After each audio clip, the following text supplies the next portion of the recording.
नमस्कार दोस्तों, मैं हूं ममता तिवारी और आप सभी का स्वागत करती हूं मेरे चैनल ममताज वे में।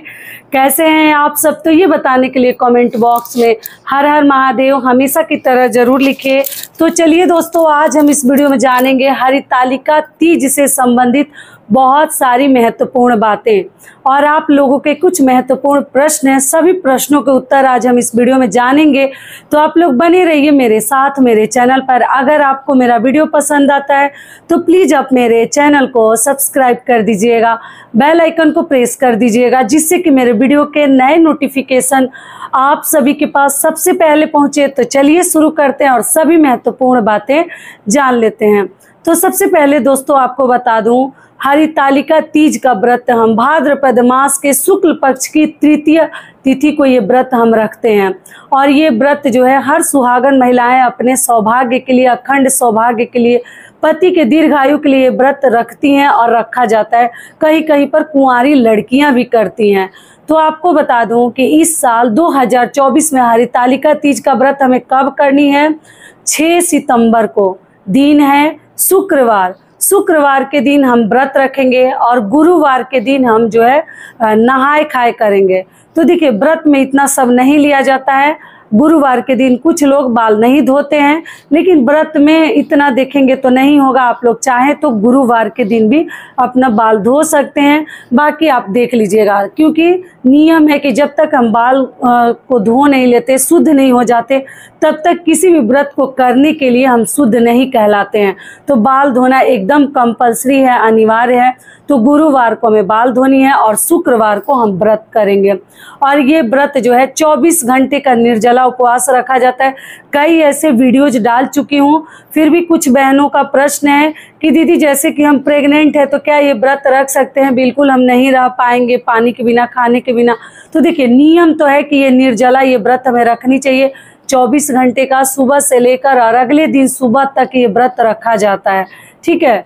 लेकिन मान लीजिए आपसे नहीं रहा जाता, कुछ प्रॉब्लम है, कुछ समस्या है, तब आप लोग क्या कीजिएगा कि फल फ्रूट के साथ भी रख सकते हैं, जल ग्रहण भी कर सकते हैं।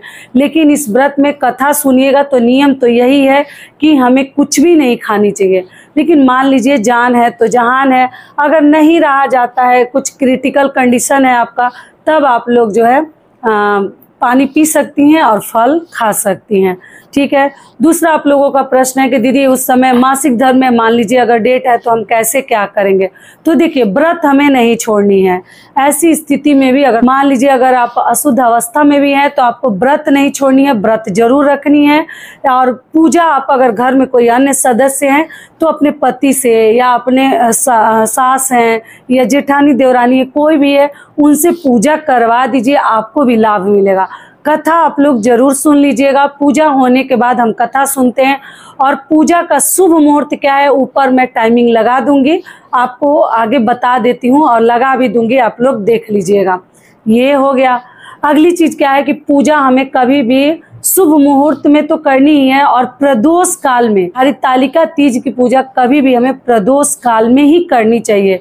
शिव जी की पूजा प्रदोष काल में किया जाता है और हरितालिका तीज व्रत में भी शाम को ही हम पूजा करते हैं। शिव जी और माता पार्वती को एक वस्त्र चढ़ाकर पूजा विधि समय मिलेगा तो जरूर आप लोगों के साथ शेयर करूंगी। और जो है मेरा पिछला वीडियो मतलब लास्ट ईयर का वीडियो, आप लोग जो ओल्ड वीडियोज है आप लोग चेकआउट कर सकते हैं। उसमें हर चीज़ एकदम सरल विधि से कम सामग्री के साथ मैं पूजा करके दिखाई हूँ, आप लोग चाहे तो चेकआउट कर सकते हैं, ठीक है। और इग्नोर कीजिएगा दोस्तों, मेरा गला थोड़ा सा ख़राब हो गया है सर्दी जुकाम होने की वजह से। तो कई वीडियोज में बता चुकी हूँ और व्यस्त हूँ, तो इसलिए बहुत सारे वीडियोज समय पे नहीं दे पा रही हूँ, तो आप लोग इग्नोर कीजिएगा, ठीक है। और कमेंट का अगर रिप्लाई ना दे पाऊँ तो ऐसे मेरी बहनें सब कुछ समझती हैं मेरे बारे में। ये हो गया। और दोस्तों आप सभी से एक छोटी सी रिक्वेस्ट है, अगर वीडियो पसंद आता है तो चैनल को पक्का सब्सक्राइब कर दीजिएगा और वीडियो को लाइक कर दीजिएगा, क्योंकि आपके एक लाइक से हमें बहुत अधिक हिम्मत और प्रेरणा मिलती है। तो जरूर कीजिएगा। तो ये हो गया। अगला आप लोगों का प्रश्न है कि दीदी जैसे ये व्रत हमारा छूट गया है तो क्या हम दोबारा से ये व्रत उठा सकते हैं? अगर छूट गया है तो जी उठा सकते हैं। ऐसा कुछ नहीं है कि एक बार छूट गया तो हम जीवन भर मतलब व्रत ही नहीं करेंगे, ऐसा कुछ नहीं है। लेकिन आप सबसे मायने रखता है ना सर्वप्रथम अपने घर में आप लोग पूछ लीजिएगा कि क्या छोड़कर ये व्रत हम दोबारा से क्या उठा सकते हैं, उसके अनुसार उसके अकॉर्डिंग ही कार्य कीजिएगा। लेकिन ऐसा कुछ नहीं है, मान लीजिए किसी कारणवश व्रत छूट जाता है फिर भी आप लोग कर सकती हैं। ये हो गया। और प्रेगनेंसी के लिए भी बता दिए, आप लोग चाहें तो निर्जला ये व्रत रख कर शाम को पूजा पाठ करके और जल ग्रहण कर सकते हैं। नहीं रहा जाता तो फल और जल के साथ भी कर लीजिएगा, लेकिन कोशिश कीजिएगा कि आप लोग व्रत ना छोड़ें, क्योंकि ये व्रत हमें नहीं छोड़नी चाहिए। ऐसा नहीं कि बार बार छोड़ के और हम जो है उठाए जा रहे हैं, तो बिल्कुल सही नहीं है। अगला आप लोगों का प्रश्न है कि दीदी जैसे कोरा साड़ी नहीं है, शादी का जोड़ा है या शादी में एक बार पहनी हूँ साड़ी, तो ऐसी सब साड़ी वगैरह वस्त्र ले सकते हैं? बिल्कुल ले सकते हैं। कई ऐसे वीडियोज में समझा चुकी हूँ कि आप लोग पहनी धुली हुई साड़ी भी पहन सकते हैं, और आप लोग चाहें भगवान का दिया हुआ सब कुछ आपके पास है तो कोरा साड़ी भी ले सकते हैं। और शादी का अगर जोड़ा है, लहंगा है, जो भी है आप लोग देख लीजिएगा। अगर कुछ नॉनवेज वगैरह नहीं खाए हैं तो उसके ऊपर गंगा जल का छिड़काव करके वो साड़ी भी आप लोग पहन सकते हैं, वो लहंगा भी पहन सकती हैं। ये हो गया। अगला आप लोगों का प्रश्न है कि दीदी व्रत में क्या हम लोग को लिपस्टिक लगानी चाहिए? कुछ लोग कहते हैं कि लिपस्टिक नहीं लगानी चाहिए। तो देखिए, इतना सब देखेंगे तब तो हम मेकअप ही नहीं कर पाएंगे, क्योंकि 16 श्रृंगार इसमें किया जाता है। जो भी श्रृंगार आपके पास है, नहीं भी 16 है तो जो भी जरूरत, मतलब जितना तो हम प्रतिदिन करते हैं उतना तो करना ही है। तो ऐसा कुछ नहीं है लिप के ऊपर लिपस्टिक लगाने के लिए। कोरा लिपस्टिक की कोई ज़रूरत नहीं है, और लिपस्टिक लगा कर भी हम ये व्रत रख सकते हैं, पूजा पाठ कर सकते हैं। इतना सब मन में भ्रम पालने की आवश्यकता नहीं है, ठीक है। और अगला सबसे महत्वपूर्ण प्रश्न, जो बहुत अधिकतर लोगों का ये प्रश्न है, बहुत सारी बहनें यही पूछ रही हैं, दीदी पहली बार मायके से हमारे घर में मतलब साड़ी कपड़ा आता है तभी हम तीज का व्रत करते हैं, तो क्या हमें अगर हमारे घर से ना आ पाए किसी कारणवश, तो क्या हम अपने ससुराल की साड़ी या हस्बैंड से खरीद के मतलब खरीदवा के साड़ी क्या पहन सकते? बिल्कुल पहन सकते हैं। अगर आ जाता है मायके से तो अति उत्तम, सर्वश्रेष्ठ है। नहीं आ पाता है कोई बात नहीं, जो मिल जाता है उस समय पे एकत्रित हो जाता है, वो मायके का हो, ससुराल का हो, पति का खरीदा हुआ है, कुछ भी पहनकर आप लोग इस साल व्रत उठा सकती हैं। कोई मलमास और अधिक मास, पुरुषोत्तम मास का भ्रम मन में नहीं लानी है, दुविधा में नहीं पड़नी है।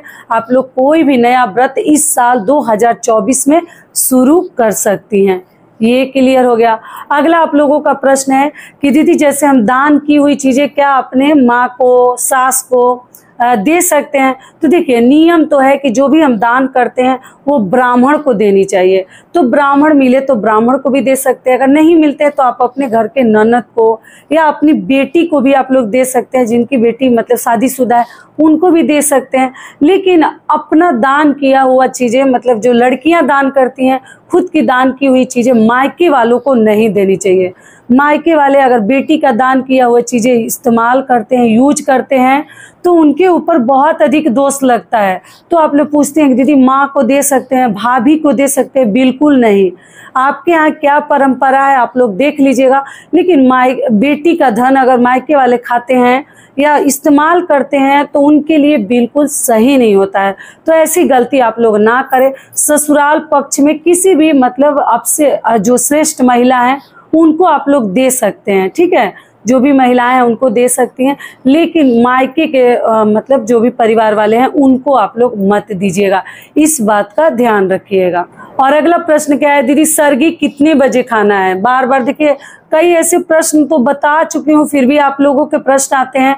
तो देखिए, सरगी का नियम है कि जैसे कौवे का आवाज़ हमारे कानों में नहीं आनी चाहिए, उसके पहले हमें सरगी खा लेनी चाहिए। लेकिन कुछ घरों की परंपरा है कि रात को 12 बजे के बाद कुछ भी ना खाते हैं ना पीते हैं, उसी समय से उनका जो व्रत है प्रारंभ हो जाता है। लेकिन ऐसा कुछ नहीं है। उदया तिथि को ध्यान में रखते हुए हमारा कोई भी व्रत प्रारंभ होता है। तो आप लोग सुबह में उठकर, भोर में उठकर चाय भी पी सकती हैं, मेडिसिन भी ले सकती हैं, और आप फल खा सकती हैं। अनाज आप लोग मत खाइएगा। एक दिन पहले से ही ध्यान रखिएगा, ऑयली भोजन वगैरह परहेज कीजिएगा। ज़्यादा तैलीय, भुनी हुई चीज़ें, तली हुई चीज़ें हमें नहीं खानी है, तब हमें प्यास नहीं लगेगी। लेकिन मान लीजिए कि अगर आपको प्यास लग जाती है तो आप व्रत के दिन पूजा पाठ करके रात 10 बजे के बाद आप लोग पानी पी सकते हैं। जान नहीं देनी है, बिल्कुल नहीं रहा जाता है, जितना सहा जाए उतना सहन करनी है। नहीं सहा जाता है तो आप लोग पानी पी लीजिएगा, और पशु बन के पिए तो और भी अच्छा है, आपके ऊपर किसी भी प्रकार का दोष नहीं लगेगा। तो आप लोग सरगी अगर जिनके यहाँ नहीं खाया जाता है तो वो अपना देख लेंगी, लेकिन जिनके यहाँ खाया जाता है तो आप लोग 3 बजे मतलब सुबह में, भोर में, प्रातः 3 बजे या 3:30 बजे, और सबसे मतलब मैक्सिमम जिसको कहेंगे 4 बजे से पहले आप लोग अपना सरगी वगैरह खा लीजिएगा।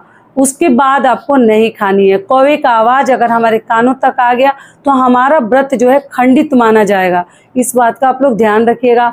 और अगली चीज़ क्या है कि आप लोग पूछे हैं कि दीदी हम पानी कब पिएंगे अगले दिन। तो देखिए, सबके यहाँ पारण का कुछ नियम विधि है। जैसे हमारे घर में चावल का सत्तू घी में भुना हुआ चीनी मिलाकर वही सबसे पहले खाते हैं। हलवा पूड़ी बनाते हैं, दान करते हैं, भगवान को चढ़ाते हैं, और वही हलवा पूड़ी खाकर हम व्रत खोलते हैं। लेकिन आप अपने घर का नियम देख लीजिएगा, हर घर के, हर क्षेत्र के, हर राज्य के नियम अलग हैं। तो आप अपने घर के नियम के अनुसार ही व्रत खोलिएगा। तो सुबह में हर चीज़ हम दान कर लेंगे, दान करके उसके बाद से हम भगवान को भोग लगाकर पूजा पाठ करके, और उसके बाद से हम कोई भी चीज़ें मतलब ग्रहण करेंगे जो भी आपके यहाँ खाया जाता है। अधिकतर लोगों के यहाँ बिहार यूपी में मुझे तो लग रहा है अधिकतर लोग चावल का सत्तू और चीनी मिला हुआ घी में भूनकर वही खाते हैं। ठीक है, तो आशा करती हूँ सभी बातें अभी आप लोगों के समझ में आ गई होगी।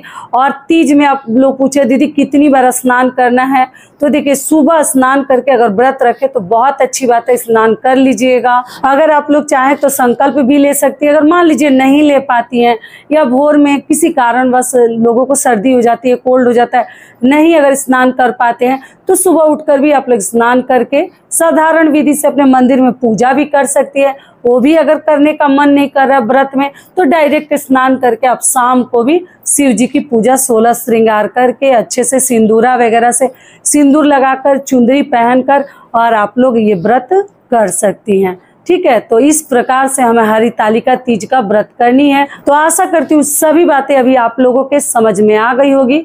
तो ये वीडियो मेरा यहीं तक का था, फिर मिलती हूँ एक नए वीडियो में। तब तक के लिए नमस्कार। स्वस्थ रहिए, सुरक्षित रहिए, और जहाँ कहीं भी रहिए खूब खुश रहिए। धन्यवाद।